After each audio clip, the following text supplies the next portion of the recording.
আসসালামু আলাইকুম। আলহামদুলিল্লাহ, মাশরুমের যে প্রধান উপাদান ধানের মাদার, এটা আমরা সম্পূর্ণ রেডি করে ফেলেছি। রেডি করা বলতে আমরা হলো প্যাকেটিং করে রাখছি, এখন এগুলোতে মাইসিলিয়াম রান করতে শুরু করেছে।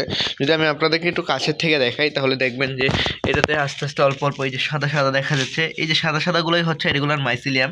এই মাইসিলিয়ামগুলো যখন সম্পূর্ণ প্যাকেটটা সাদা হয়ে যাবে তখন হচ্ছে এগুলো আমরা এগুলাকে ভেঙে খড়ের সাথে মিক্স করে, মানে খড় বলতে যে খড় বা কুটা, ধানের যে গাছগুলো থাকে আপনাদের যে যে যাই বলেন, এইগুলোর সাথে মিক্স করে আমরা হলো বড় বড় এরকম আমি দেখাচ্ছি কীরকম এই যে খড়ের সিলিন্ডার তৈরি করি। এই যে এরকম খড়ের সিলিন্ডার তৈরি করি, তখন এগুলো এই প্যাকেটগুলো যখন সাদা হয়ে যায় তখন হচ্ছে আমরা হচ্ছে মাশরুম উৎপাদন করি, মানে মাশরুম আসে ওই প্যাকেটগুলোতে।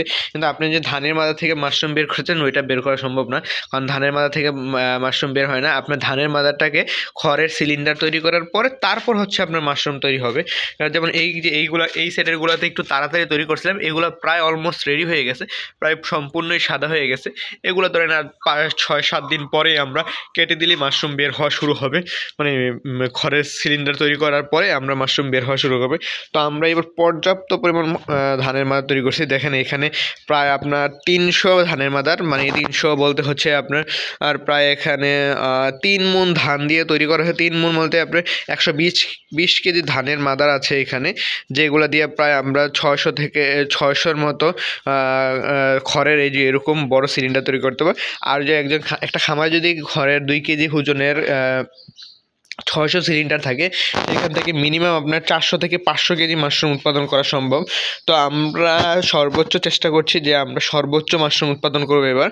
আর আমাদের বিভিন্ন জায়গায় থেকে আমার ফ্রেন্ডরা অনেকেই মাশরুম চাষ করে, তো তাদেরকেও মাশরুমের বীজ দিয়ে থাকি আমি। তো ওদেরটা বিবেচনা করে আরও তৈরি করব। আমার কাছে আরও মাস্টার মাদার আছে, মিনিমাম আরও প্রায় 40-50 কেজির মতো ধানের মাদার তৈরি করার মতো ক্যাপাসিটি আছে আমার। এগুলো তৈরি করার পর এগুলো কাজ শেষ হওয়ার পরে আমি আবার নতুন করে ধানের মাদা তৈরি করব। তো আলহামদুলিল্লাহ, আমাদের জন্য সবাই দোয়া করবেন যে আমি এভাবে আস্তে আস্তে মাশরুম চাষটাকে সামনের দিকে এগিয়ে নিয়ে যেতে পারি। তো আজকে এই পর্যন্তই। আসসালামু আলাইকুম।